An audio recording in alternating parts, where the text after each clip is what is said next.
Hey, not so quick video, but maybe quicker than the last one. It's everyone's favorite, the Savage 93R17 again. So, I'm recording this slightly out of order, but we're doing some more work on it, making it feel a little bit more premium now. And yeah, I won't say too much, but I'll show you what I'm doing. I'm not your expert, I'm not your gunsmith. You're just following along on my journey, so don't take this as a tutorial and get me in trouble with YouTube or Karen or whoever.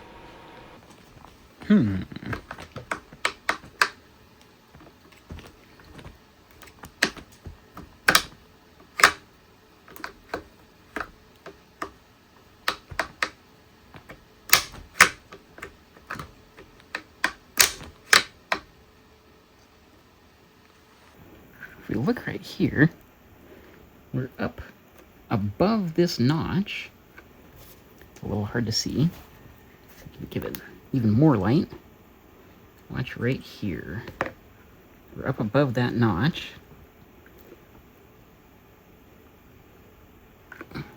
And we're still struggling to pull it.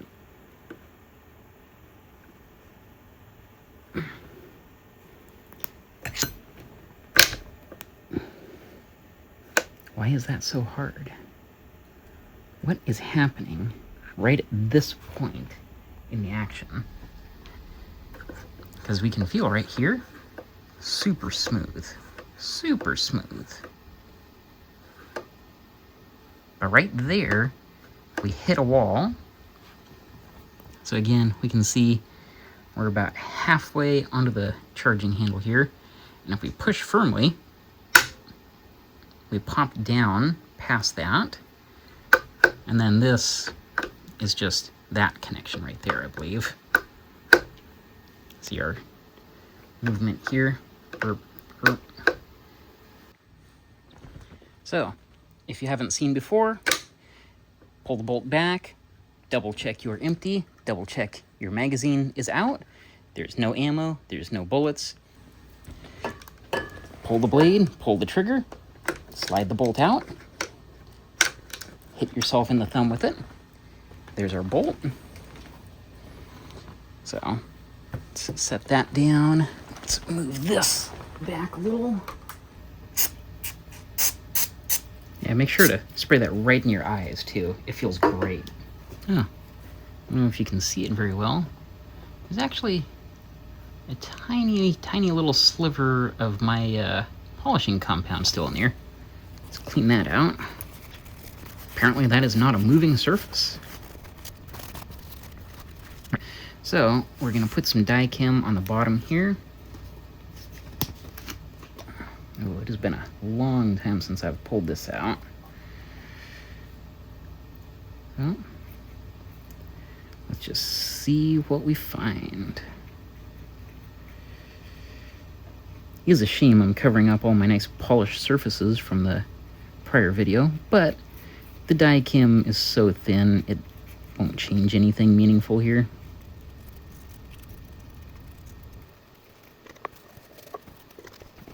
So we'll give that a minute to dry off here. Alright, that looks relatively dry.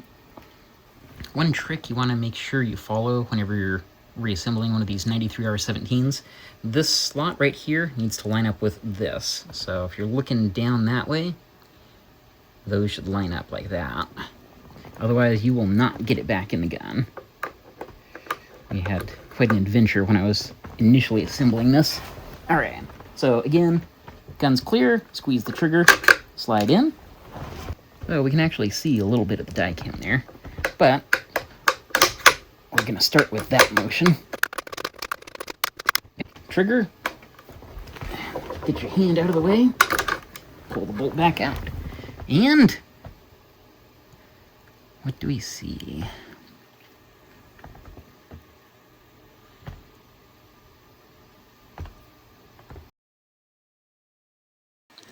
Let's pull the stock off and see if we can get a better view at what's going on inside here. You use a 5/32 Allen key, preferably not with the ball end, When I've taken the stock off before, the ball end actually makes it a little harder because the fasteners are so shallow. You want a nice flat end on your Allen key. And what we're going to do, we're just going to take out these 2 bolts, or screws, depending on how you're feeling today. I always feel like a car guy, so I'll say bolts. But, you know, potato, 17, 22, what's the difference, right? By the way, if these don't come out all the way, if they just keep spinning infinitely, that means your next piece inside there, your bolt that goes into the barrel assembly, is stuck. And you'll have to get some, you know, vice jaws or something and get that free.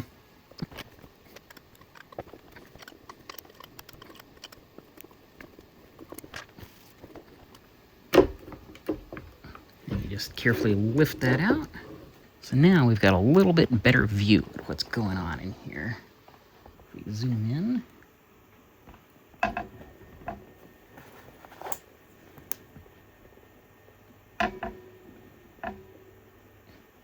You can see that's a little bit dirty from the brass.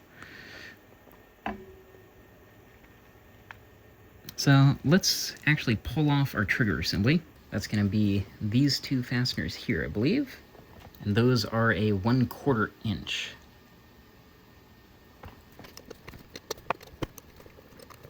So this is what you can get those stock removal bolts or screws stuck into, is the bottom of this guy. So you'll have to clamp on here and use your other Allen key to unscrew it from there, if that happens to you.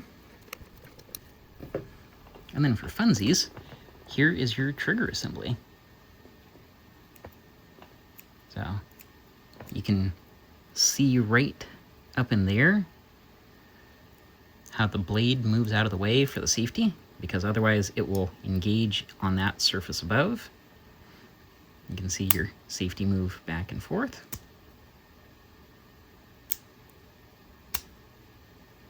So, pretty cool. You know, nice that they made a wholly removable trigger assembly with no further disassembly. Anyone else watch Banana Ballistics? Do that pinky test? Oh yeah. Feels very smooth.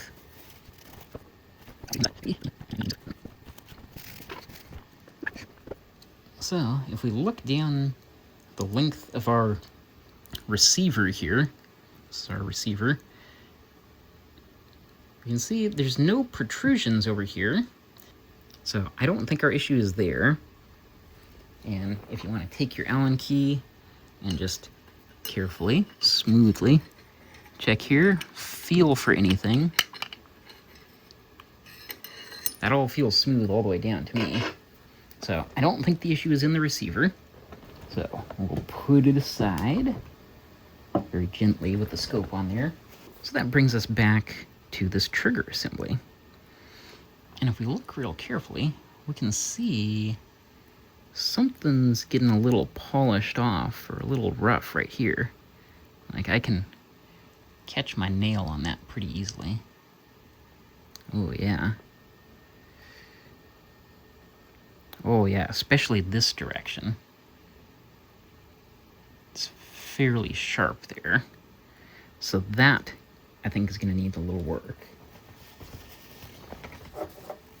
And for funsies, since we have the bolt out, we can actually line these guys up and see what this interface looks like out of the gun.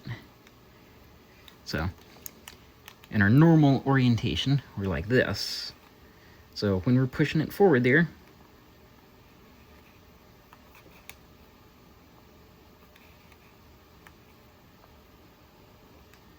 oh, interesting. You can see right here, that is why we have to pull the trigger to extract the bolt, because that will catch on us.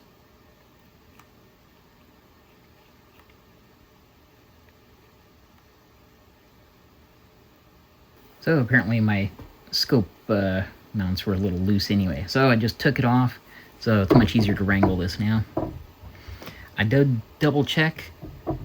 Those bolts are not protruding at all into the receiver channel, So we have no protrusion whatsoever right now. So what could be hanging this up? There's not a lot of possibilities, really. If we slide it in, we get right there. You notice we are making contact back here between the receiver and this, I don't know what you want to call it, roller pin, something. So if we push, now we're loose in here, and we're below that notch right there.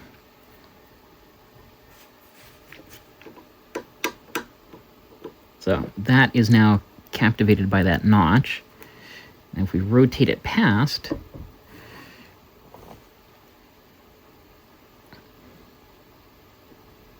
we're putting tension back here. And then we can pull it back. And we come in and see if we can get you a little better view on this.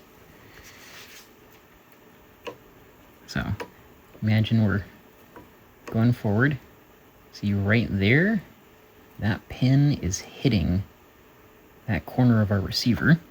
And we have to push until it pops past, which pops this past as well. So we have just a little bit of torsion going on between these 2 points. I think that is why this in, out is so rough.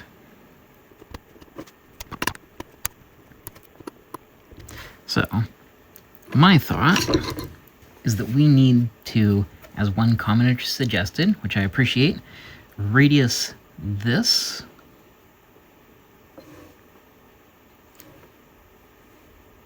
Because that is fairly sharp right there.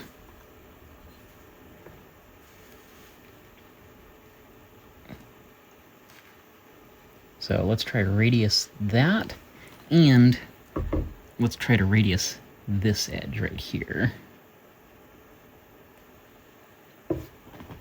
There's also a little bit of a nasty burr forming right here. So we'll work on that a little bit too while we're at it. But first, let's round this down.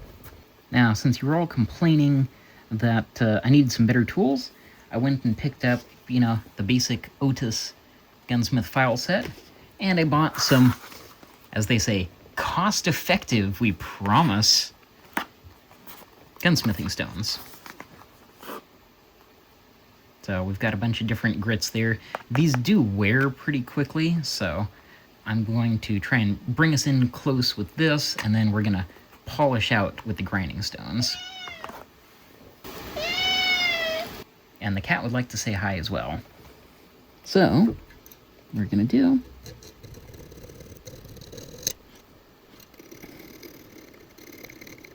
you may want to put tape or something on here if you're doing this, just to try and avoid scratching your finish. This is not a tutorial, you're just following along with my journey. If YouTube or your mom or anyone asks, it's not me, I didn't do anything. I am not your lawyer, I'm not your lawyer's friend. I'm just some guy on the internet who's showing you what I am doing to my own things. But my philosophy, make some small changes and go from there. So, that outside is getting a little bit better. Still a bunch more we can do here. And you want to make sure that's a nice curve and not just a flat spot. We really want this to roll its way around there.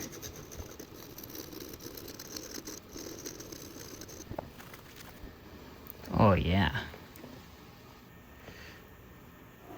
It's time for the pinky test. Smooth. And also we've knocked that burr down quite a bit. Could probably use a little bit more on the burr.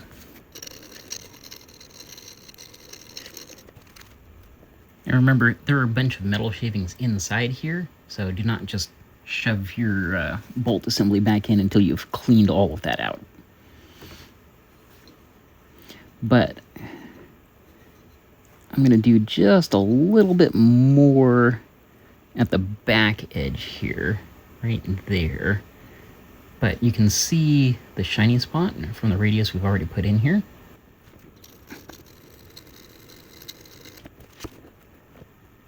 Alright, I am happy with that for our first test. Now we're going to hit this back edge, which is quite sharp.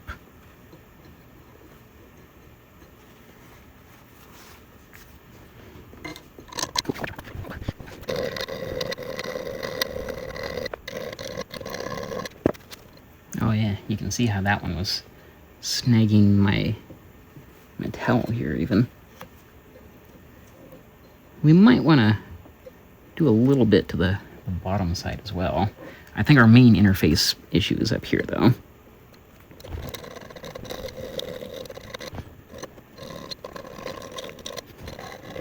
I'm not terribly worried about this finish back here. I have some super blue I've been wanting to try out, so.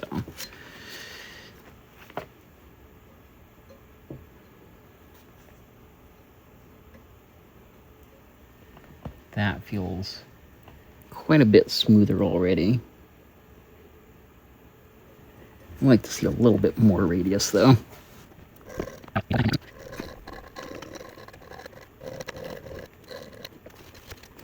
Oh yeah, if you drag your nail across there, you can really feel quite a bit smoother already. I'm gonna leave the bottom as it is with that sharp burr, just so we minimize our factors that we're modifying at once.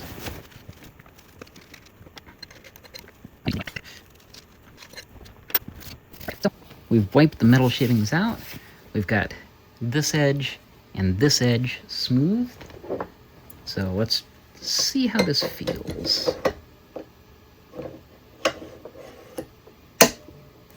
Ooh, yeah.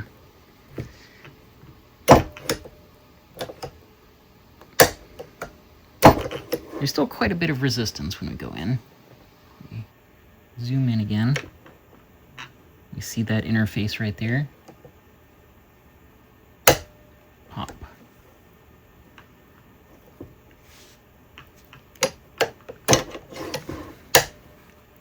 It's really hard to convey in the video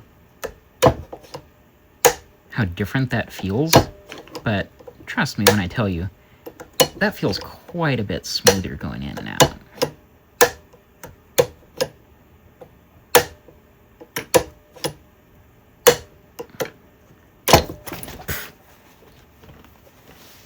I just launched the bolt onto my leg. It's going so smooth, actually. It still takes a decent amount of force to actually cam this in to position here. I'm not sure if that's an intentional design choice by Savage or not, if it's supposed to push it over a little bit or not. So let me know in the comments. But that is going in definitely smoother. Not like glass or anything, but definitely smoother. And if you watch the other end as well, we're not getting hung up there anymore. We're just kind of gliding past where we had that sharp corner. So you can see we're still touching it with the bolt, and then we just whoop, rolls right on up. You know, thinking about it a little bit more, once we get to this point, you notice this pin is just kind of free rocking back and forth. So I don't think there's any required preload here, because if there were, you would want to maintain that all the way, right?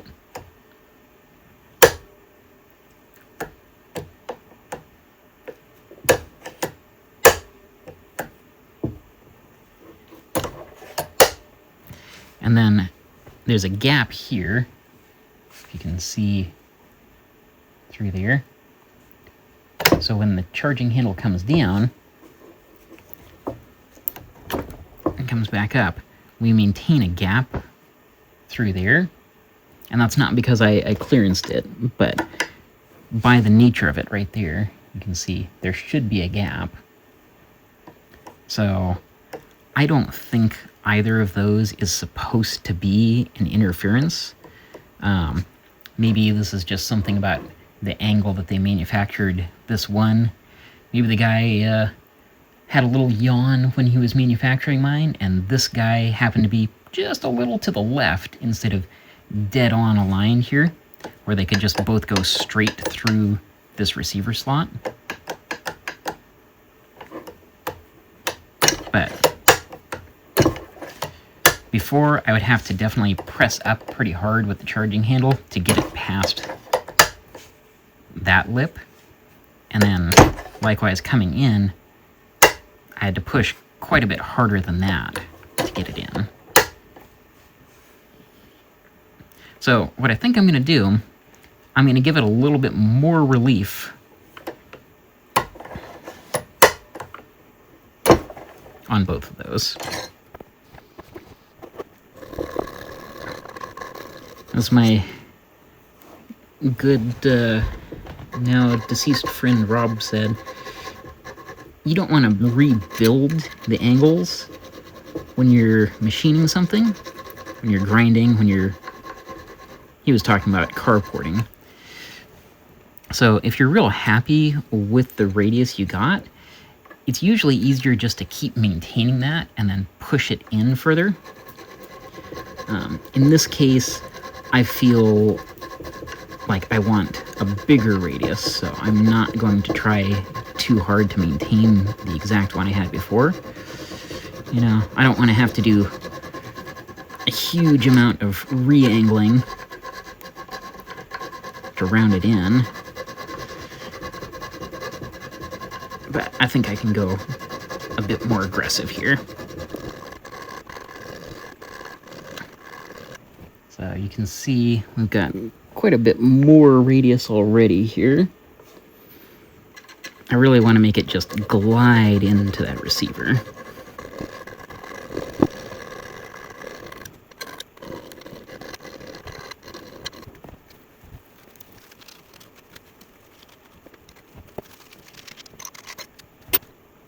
Let's see how that feels. Oh yeah. Watch this.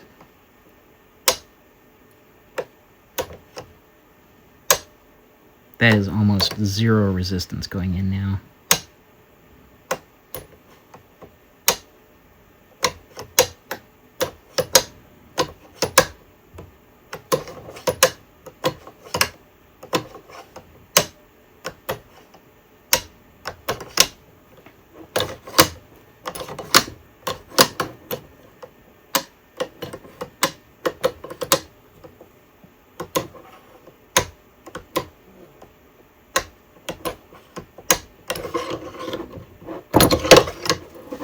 Even on the other side, coming out now, because we don't have that preload back here, this just...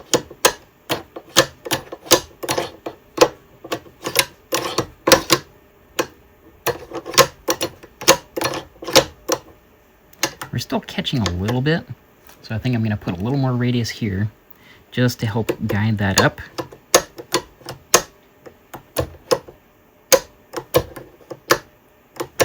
But going in, that is much smoother now. Much, much better. That may be the biggest fix I have done yet to this thing. Hopefully you had a good time watching the other video where we polished all these parts out for, you know, hours and hours and half an hour in the actual edited version. But I think this is going to be the real trick. And this, you know, a secondary trick. Still good, still important.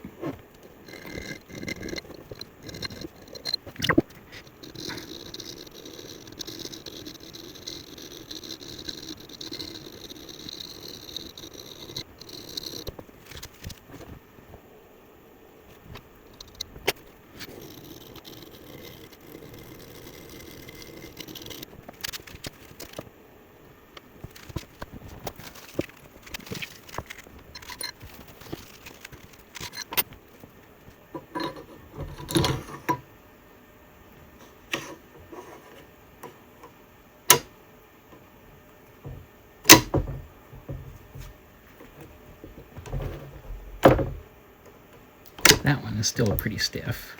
Coming up, which is our cocking action.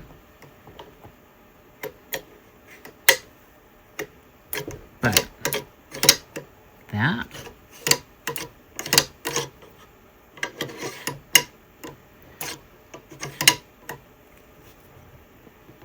people were very excited to tell me I didn't do anything last time, but I think you can pretty clearly see we did do something this time.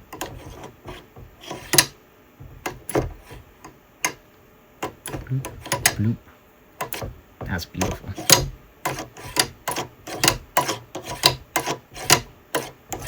Let's try to give this a final polish. We're going to jump straight up to our 1000 grit stone here. We're going to put some oil on the end, and then we're going to just carefully come in like that.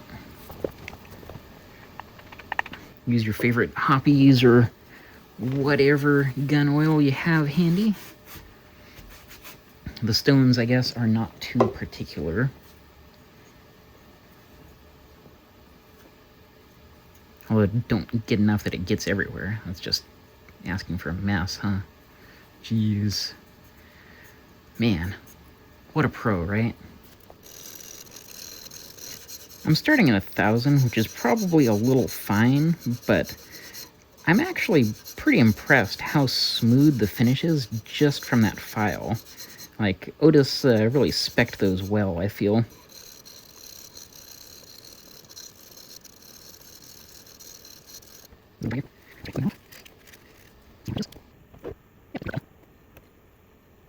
It does definitely feel smoother than just the straight file. So we'll do the same thing again to the back of the receiver here.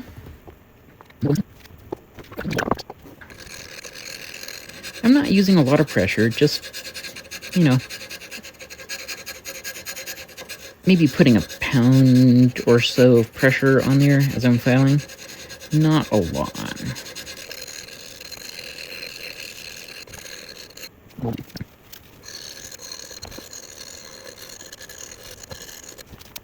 As you can see, we've made a little bit of an indent in my stone there. Happens with the use on these things. You can feel, again, that is definitely smoother than just with the file. So, good idea to do both. Something else you might want to do instead of file with the stone. So let's get our bits reassembled here. First off, we need to reinstall the trigger assembly. Alright, so we're going to reassemble the receiver / barrel and the trigger assembly. There's one screw or bolt back here, one up here. Those are going to engage here and here in the receiver. So just carefully line it up in there and start hand threading those in. We're going to tighten those with our 1/4 inch Allen key. Whew. By the way, if you happen to have a hookup and you know what the official torque spec is, please drop it in the comments, because I'm just going to go good and tight, as they say in the car world. That feels snug to me. You should probably put some super glue or whatnot on those surfaces to make sure they can't rust.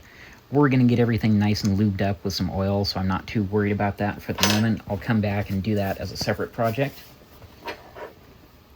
So, once you have your trigger assembly reassembled with your receiver, we are going to drop this back onto your stock. That guy just carefully comes down in here. Remember, your barrel is floating, at least if you have this bull barrel option.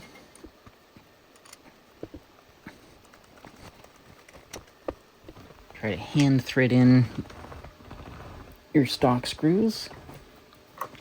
They go here and here.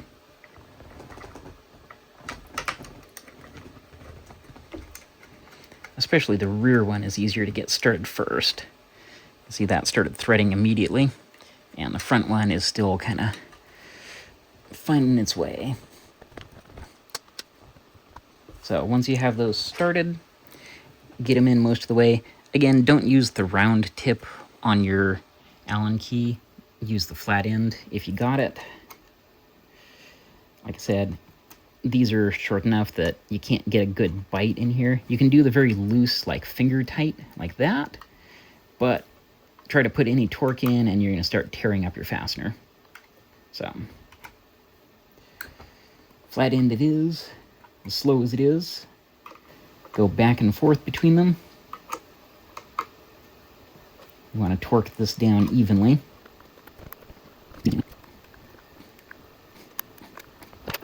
Now you have your tool assembly all good. We are back up to standard procedure here. Now it's time for me to take everyone off and put too much oil on my bolt assembly, because I don't think it's going to be much of a problem. It might cause a little bit more particulate accumulation in the chamber area, but it'll be fine. Bolt actions are cleaner anyway, so I am not too worried. So we're gonna oil it all up again. Top, bottom, and we're gonna make sure to also get it onto our little pivot pin here, since obviously that is an important surface. Doop-a-doop-a-doop-a-doo. I'm not going to bother lubricating the actual receiver, just the bolt assembly, because this is what's going to be sliding around in there, so it'll put all the oil wherever it needs to go. Probably should have started from the top, though, if I had to think about it, you know? But thinking is for later. Oiling is for now. So, again, remember, line up your slot and the front part of your bolt assembly.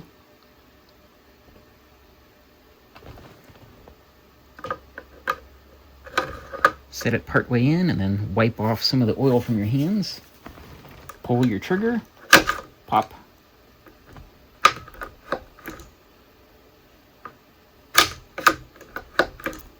Work that oil in for a minute.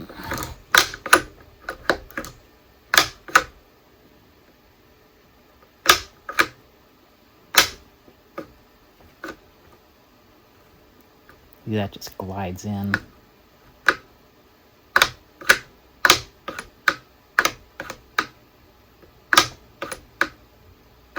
Still taking a little bit of force. We're not quite...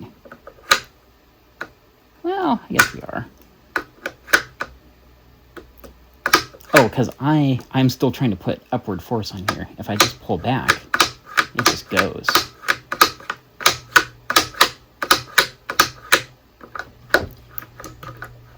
We'll come back, we'll do another video about this, see if we can get that to work a little bit smoother.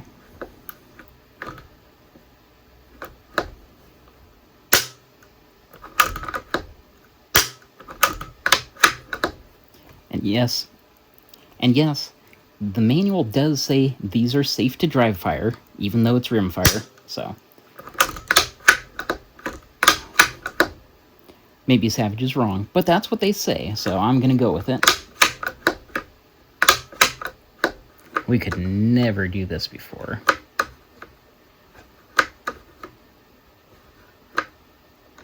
That is so smooth.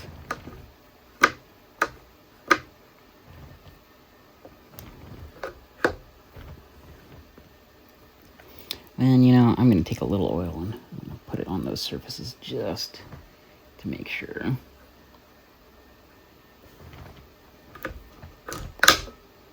Just to make sure they got some. So, that's what I did. We just put those couple of radiuses in, and now, smooth.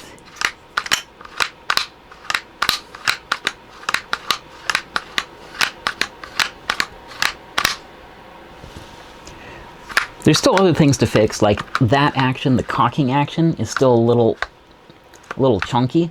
But now this, the in and out, butter, no problem. Didn't take a lot of work, didn't cost a lot. there's a couple things I might do to it the next time I take it apart. When we go and try to make that a little bit better, there will be another video coming for it. But we can do some bluing on there to try and cover up where we have done the filing. Probably make the finish a little nicer, and I scratched a couple spots, but thankfully with the scope on there, you can't really see. So it's all good. But yeah, I'm very happy that now that action is super smooth, just like we want it. And I want to say thank you so much to everyone who watched the original video and who has commented, you know, except for the trolls. You know who you are. But yeah, I really appreciate all the support. I'm very happy that so many people have enjoyed that video. And I'm happy to be making a follow-up to it finally. I know it's been a couple years, but hopefully people are still interested. So that's all I got for you. Thanks for watching. Bye.